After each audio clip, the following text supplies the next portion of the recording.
اعوذ باللہ من الشیطان الرجیم بسم اللہ الرحمن الرحیم وبہ نستعین وہو خیر معین رب اشرح لی صدری ویسر لی امری واحلل عقدۃ من لسانی یفقہوا قولی۔ عزیزان محترم، درس فقہ کا یہ سلسلہ اور اس سلسلے میں روزے کے احکام کی پر گفتگو کی جا رہی تھی۔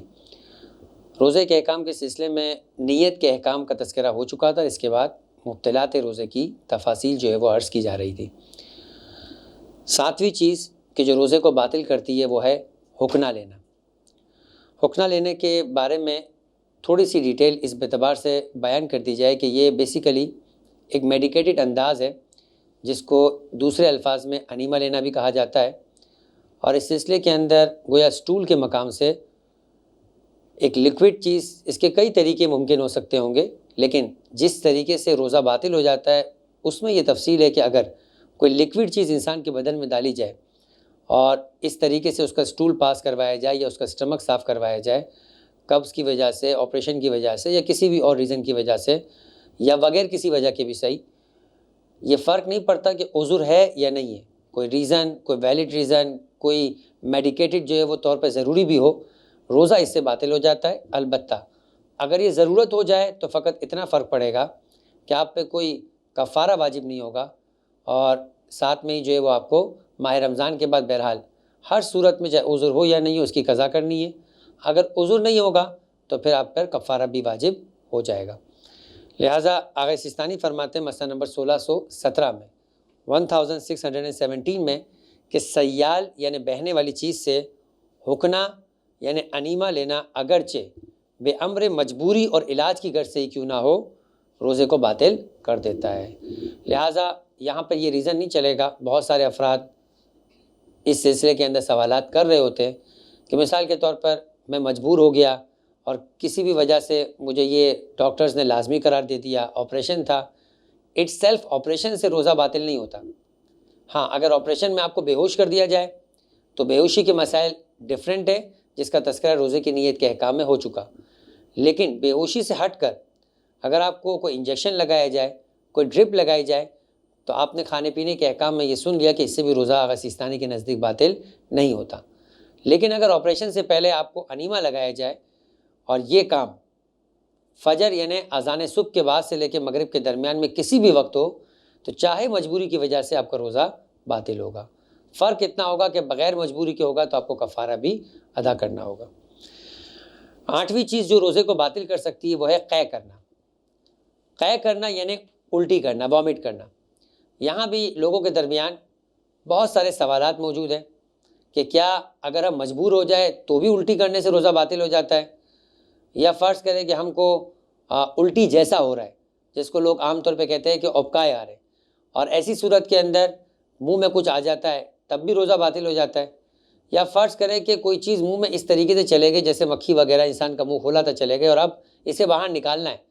طبیعت کے اندر ایک عجیب سی بے چینی ہے، الٹی کرنا پڑے گی، تو کیا اس صورت میں بھی روزہ باطل ہو جائے گا؟ تو قانون اس کا یہ ہے کہ جب بھی آپ عمدن چاہے مجبوری سے بغیر مجبوری کے قے کرتے ہیں تو آپ کا روزہ باطل ہو جاتا ہے۔ ہاں، اگر بے اختیار الٹی ہو جائے تو ایسی صورت میں آپ کا روزہ باطل نہیں ہوتا ہے۔ اور جو چیز ایک مرتبہ منہ میں آ جائے اسے واپس آپ حلق سے نیچے نہیں اتار سکتے، چاہے وہ الٹی کی صورت میں ہو، چاہے وہ ڈکار کی صورت میں ہو۔ لہٰذا جو چیز منہ میں آ جائے جب تک آپ کا اختیار ہے آپ نے اسے منہ سے باہر اگل دینا ہے۔ ہاں، بے اختیار کوئی چیز آئی اور واپس چلے گئی تو ایسی صورت میں بھی آپ کو روزہ باطل نہیں ہوگا۔ یہ موٹے موٹے اس کے قوانین تھے۔ اب اس کے بعد ہم ان کے مسائل کی جانب آتے ہیں۔ پہلا مسئلہ ہے 1618۔ اگر روزے دار جان بوجھ کر قے کرے تو اگرچہ وہ بیماری وغیرہ کی وجہ سے ہو، ایسا کرنے پہ وہ مجبور بھی ہو، اس کا روزہ بہرحال باطل ہو جاتا ہے۔ اور باطل ہونے کا مطلب یہ کہ اگر مجبوری ہے تو پھر ماہ رمضان کے بعد اس کی قضا کرنی ہے، اور اگر مجبوری نہیں ہے اور آپ نے الٹی کر لی، مثلا کوئی ایسی چیز یا منہ میں کوئی اس طرح سے چیزیں ڈال رہے تھے کہ جس کا نتیجہ الٹی ہونا تھا، تو پھر آپ کو کفارہ بھی ادا کرنا ہوگا۔ اگر سہون یا بے اختیار الٹی ہو جاتی، دیکھیں بے اختیار تو بالکل واضح ہے کہ اگر فرض کرے کہ آپ جو ہے وہ بیٹھے اور ایک دم سے جو ہے وہ ڈکار آئی اور ڈکار کے ساتھ آپ کے منہ میں کچھ آ گیا، یا آپ کو ایک دم سے طبیعت کے اندر متلی سی ہوئی اور جو ہے وہ چیز باہر آ گئی، تو اس سے آپ کا روزہ باطل نہیں ہوگا۔ ایک مسئلہ یہاں پر جو ورڈ استعمال کیا گیا ہے وہ ہے سہون، اور سارے مبتلات نماز روزے کے اندر آپ نے اس بات کو محسوس کیا ہوگا کہ روزے دار کے لیے سہون والے حالت کے اندر بہت ساری چھوٹ ہے۔ مثلا کوئی شخص سہون اور بھول کے عالم کے اندر اگر کھانا پینا کر لیتا ہے تب بھی اس کا روزہ باطل نہیں ہے۔ سہون مثال کے طور پر اسی طریقے سے انہوں نے یہاں پہ تذکرہ کیا کہ اگر وہ غسل کرنا بھول جاتا ہے تو اس سلسلے کے اندر بھی تفصیل موجود تھی کہ یہ سہون جو بھولا ہے یہ کس انداز میں بھولا ہے اور کون بھولا ہے، وہاں پر بھی کچھ تفصیل موجود تھی کہ بعض اوقات سہون والے کو چھوٹ دی جاتی ہے۔ اسی طریقے سے اگر الٹی ہو جاتی ہے اور الٹی ہونے کے اندر آپ جان بوجھ کے الٹی کرتے ہیں لیکن بھول جاتے کہ میں روزے سے ہوں اور الٹی کر لیتے ہیں تب بھی آپ کا روزہ باطل نہیں ہوگا۔ مسئلہ نمبر 1619، اگر کوئی شخص رات کو کوئی ایسی چیز کھا لے جس کے بارے میں اسے رات ہی کو معلوم تھا کہ دن میں اس کے نتیجے کے اندر اس کی طبیعت عجیب سی ہوگی اور الٹی ہو جائے گی، تو کیا ایسی صورت کے اندر رات کو ایسی چیز کھانے سے دن میں الٹی اگر ہو جائے تو روزہ باطل ہے؟ آغا سیستانی فرماتے ہیں کہ اس صورت میں روزہ باطل نہیں ہوگا۔ اگر کوئی شخص رات کو ایسی چیز کھا لے جس کے بارے میں معلوم نہ ہو، جس کے بارے میں معلوم ہو کہ اس کے کھانے کی وجہ سے دن میں بے اختیار قے آ جائے گی تو اس کا روزہ صحیح ہے۔ 1620، اب یہ مسئلہ ہے کہ آپ کو معلوم ہے آپ کی طبیعت میں تھوڑی سی بے چینی ہو رہی ہے کہ آپ کو کسی وقت بھی الٹی آ سکتی ہے، تو کیا آپ کو اپنے آپ کو جبراً روکنا ہو اور کسی بھی طریقے سے اپنے آپ کو الٹی نہ کرنے دینا، کیا یہ چیز ضروری ہے؟ جبکہ ایک نیچرل قانون ہے، اگر اس کے تحت الٹی آ گئی بے اختیار تو آ گئی، لیکن آپ چاہیں تو اس کو اپنی طرف سے جبر کر سکتے ہیں۔ جیسے انسان بہت سارے مقامات کے اوپر یہ ہے کہ فرض کرے کہ اگر یورین پاس کرنا ہے، انسان اپنے آپ کو روکنا چاہے تو روک سکتا ہے، اسٹول پاس کرنا ہے روکنا چاہے تو روک سکتا ہے، ایک لمٹ تک روک سکتا ہے، تو کیا اپنے آپ کو روک کر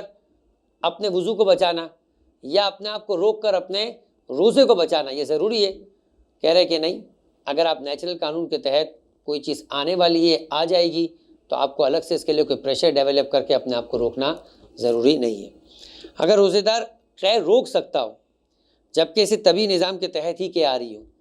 تو اسے روکنا ضروری نہیں ہے۔ 1621، اگر روزے دار کے حلق میں مکھی چلی جائے چنانچہ وہ اس حد تک اندر چلی جائے، دیکھیں ہم نے روزے کے مسئلے کے اندر اس بات کو ڈسکس کیا تھا کہ جب کھانے پینے کی بات ہو رہی تھی تو اس سے فرق نہیں پڑتا کہ آپ کیا چیز کھا رہے ہیں۔ کیا مطلب اس سے فرق نہیں پڑتا؟ یعنی وہ چیز کہ جو نارمل کھائی جاتی ہے اس سے بھی روزہ باطل ہے، اور وہ چیز جو نارمل نہیں کھائی جاتی آپ نے کھا لیا یعنی حلق سے اتار لیا تب بھی روزہ باطل ہے۔ کوئی پلاسٹک کا ٹکڑا ہے، کوئی مثلا فرض کرے پینسل کا کچرا ہے جو آپ پینسل منہ میں لے کے بیٹھے ہوئے اس کا برادہ ہے، یا فرض کرے کہ آپ ناخن چبا رہے ہیں، اب یہ وہ چیزیں جو عموماً کھائی نہیں جاتی لیکن اگر آپ اسے کھا لیتے ہیں تو آپ کو روزہ باطل ہے۔ اس سے فرق نہیں پڑتا کہ وہ چیزیں اٹس سیلف کھانے والی نہیں ہیں، بہت معمولی ہے، مقدار میں بھی کتنی کیوں نہ ہو، روزہ آپ کا باطل ہو جائے گا۔ اسی طریقے سے مکھی کھائی جانے والی چیز نہیں ہے، اگر آپ اسے جان بوجھ کے نگل لیتے ہیں تو روزہ باطل ہے، اس میں کوئی شک نہیں ہے۔ آپ کہیں گے یہ تو کوئی کھانے کی چیز نہیں ہے لیکن اس سے روزہ باطل ہے۔ آپ نے جان بوجھ کے مکھی نہیں نگلی، آپ فرض کریں کہ آپ بائک پہ بیٹھے تھے، تیزی سے آپ کا منہ ذرا سا کھلا ہو رہا ہے، کوئی چیز اندر چلے گئی اور آپ نے محسوس کر لی کہ وہ کوئی حشرات ہے، مکھی اور اس طرح کی کوئی بھی چیز ہے۔ اب اگر وہ منہ میں گئی اور حلق سے نیچے نہیں اتری تو آپ کو منہ سے اس کو اگل دینا ہے، لیکن اگر وہ بے اختیار فوراً حلق کے نیچے اتر جائے تو پھر چونکہ بے اختیار ہوا ہے تو آپ کا روزہ باطل نہیں ہوگا۔ اگر روزے دار کے حلق میں مکھی چلی جائے چنانچہ وہ اس حد تک اندر چلی گئی ہو کہ اس کے نگلنے کو کھانا نہ کہا جائے تو ضروری نہیں کہ اسے باہر نکالا جائے، اس کا روزہ صحیح ہے۔ لیکن اگر مکھی کافی حد تک اندر نہ گئی ہو، ابھی بھی منہ کے اندر ہو، تو ضروری کہ باہر نکالے، اگرچہ اسے قے کر کے ہی کیوں نہ نکالنا پڑے۔ البتہ قے کرنے میں روزے دار کو ضرر اور شدید تکلیف ہو اور وہ قے نہ کرے اور اسے نگل لے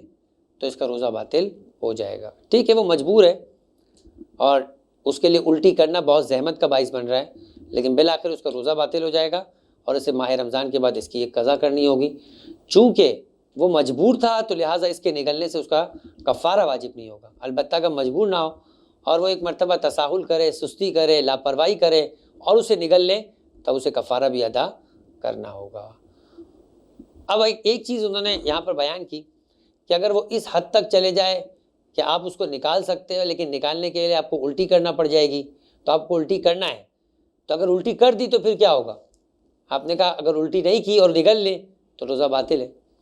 لیکن بہرحال یہاں پر ایک مسئلہ ہے کہ آپ کو اس کو باہر نکالنا ہے،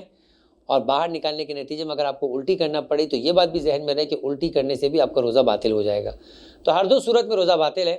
لیکن آپ نے صرف یہ نہیں دیکھنا کہ صرف روزہ باطل ہے، بلکہ یہ بھی دیکھنا ہے کہ شریعت کا حکم کیا ہے۔ بہت ساری مرتبہ شریعت کے لیے مثلا آپ نماز توڑ کر کسی مومن کی جان بچانا ہے،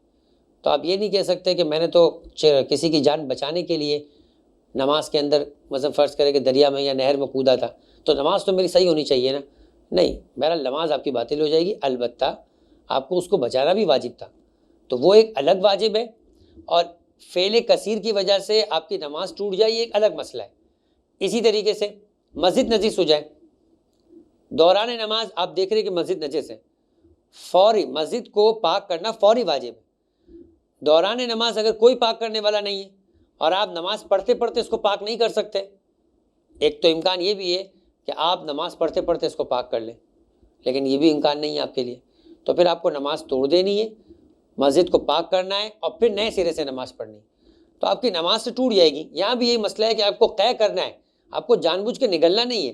کیونکہ قے کرنا اگلے مرحلے میں باطل کرے گا آپ کے روزے کو۔ اگر نگل لیا تو یہ پہلے مرحلے میں جان بوجھ کے روزے کو باطل کرنا ہوگا اور نتیجے کے اندر آپ پہ کفارہ آ جائے گا، لہٰذا آپ نے اس کو باہر نکالنا ہے، چاہے قے کرنے کے نتیجے میں، اس سے آپ کو جو فائدہ ہوگا وہ ہوگا آپ کے کفارہ واجب نہیں ہوگا، اور البتہ آپ کو ماہ رمضان کے بعد اپنے روزے کی قضا کرنی ہوگی۔ 1622، اگر روزہ دار سہون کوئی چیز نگل لے اور اس کے پیٹ میں پہنچنے سے پہلے اسے یاد آ جائے کہ وہ روزے سے، چنانچہ اگر وہ چیز اتنی نیچے جا چکی کہ اسے معدے تک جانے دینا کہا نہ جائے تو اس چیز کا نکالنا لازم نہیں ہے اور اس کا روزہ صحیح ہے۔ مثلا ہم اگر تصور میں لے کر آتے ہیں کہ آپ کوئی چیز کھاتے ہیں تو پہلے مرحلے میں منہ میں ہوتی ہے، دوسرے مرحلے میں وہ حلق کے قریب پہنچتی ہے، تیسرے مرحلے میں حلق سے نیچے اترتی ہے اور آپ کے فوڈ کینال میں ہوتی ہے، اور چوتھے مرحلے کے اندر وہ آپ کے معدے میں چلے جاتی ہے۔ وہ کہہ رہے ہیں کہ آپ کے منہ میں گئی، آپ کو نہیں یاد آیا،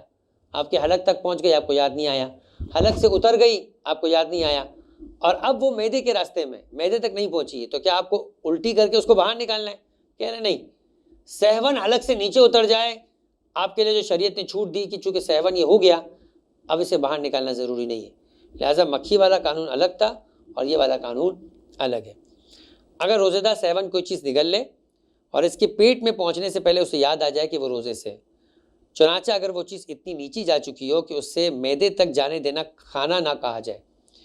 تو پھر ایسی صورت میں اس کا نکالنا پھر بھی لازم نہیں ہے اور اس کا روزہ صحیح ہے۔ 1623، اب یہ آپ سمجھیں کہ روزے سے بھی زیادہ ایک عمومی مسئلہ ہے، کیونکہ جس وقت میں انسان سحری میں کھانا کھا رہا ہوتا ہے کبھی کبھی اوور ایٹنگ ہو جاتی ہے، اور یہ ایک نفسیاتی مسئلہ ہے انسان کا، کہ انسان چونکہ سائیکولوجیکلی یہ سوچتا ہے کہ مجھے پورا دن بھوکا رہنا ہے، تو وہ زیادہ اوور ایٹنگ کرتا ہے اور یہ سوچتا ہے کہ جتنا زیادہ کھاؤں گا اتنا دن میں کام آئے گا۔ اچھا، یہ الگ بات ہے کہ ایسا ہی شخص افطار کے موقع پہ بھی زیادہ کھاتا ہے اور یہ سوچ کے زیادہ کھاتا ہے کہ چونکہ میں نے دن بھر میں کچھ نہیں کھایا لہٰذا میں ابھی کھا لوں، تو بظاہر ایسا ہوتا ہے کہ عام دنوں میں دن میں 3 دفعہ کھاتا ہے، مگر روزے کے عالم میں 4 دفعہ تو وہ کھاتا ہے، سحری میں 2 ٹائم کا کھاتا ہے تاکہ دوپہر کو جو پیٹ کھا لیے وہ بڑھ جائے، اور چونکہ اسے دوپہر کو نہیں کھایا لہٰذا وہ افطاری میں ڈبل کھاتا ہے۔ نتیجہ یہ ہوتا ہے کہ اوور ایٹنگ کی وجہ سے اسے ڈکاریں آتی ہیں۔ اب اسے معلوم ہے کہ میں ڈکار لوں گا، تو ایک اس کی ہیبٹ ہے کہ جب ڈکاریں زیادہ آتی تو اس کے منہ میں کچھ نہ کچھ آ جاتا ہے،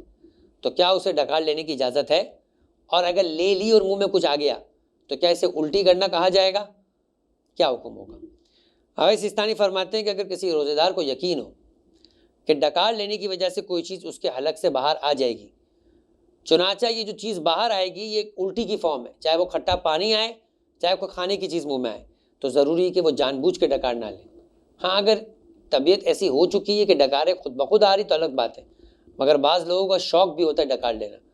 اور آواز کے ذریعے سے مثال کے طور پہ وہ ایک فرض کرے کہ ٹریجر کریٹ کرتے ہیں، ایڈونچر سمجھتے ہیں اپنے آپ کو اس معاملے میں، کہتے ہیں کہ یہ ایڈونچر کرنے کی شریعت میں روزے کے عالم میں اجازت نہیں ہوگی اگر اسے معلوم ہے کہ اس کے منہ میں کچھ آ جائے گا، پھر بھی اس نے کیا اور منہ میں کچھ آ گیا تو روزہ بھی باطل ہے اور کفارہ بھی۔ ہاں، اگر اسے یقین نہیں ہے کہ کوئی چیز آئے گی، کیونکہ اس طرح سے عموماً نہیں ہوا کرتا ہے، اور پھر اگر ڈکار لی اور منہ میں کچھ آ گیا تو ایسی صورت میں روزہ باطل نہیں ہوگا۔ آج کا آخری مسئلہ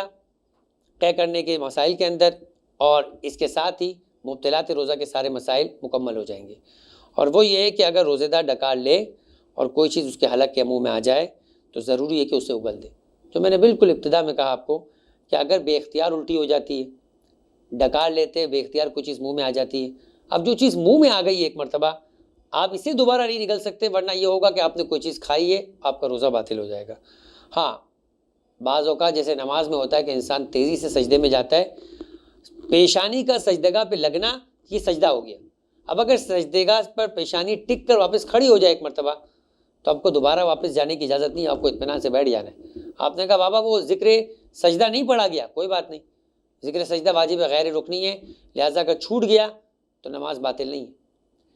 لیکن کبھی کبھی ایسا ہوتا ہے کہ انسان سجدے میں جاتا ہے، بے اختیار پیشانی سجدگاہ پہ ٹکتی ہے اور دوبارہ اٹھ کے پھر ٹک جاتی ہے، آپ روک ہی نہیں پاتے، تو یہ ایک ہی سجدہ کاؤنٹ ہوگا۔ اسی طریقے سے آپ کو ڈکار آئی، آپ اس سے پہلے کہ اس عالم میں آتے اور اس سوچ میں آتے کہ میں اس کو روکوں، وہ بے اختیار واپس چلے گئی،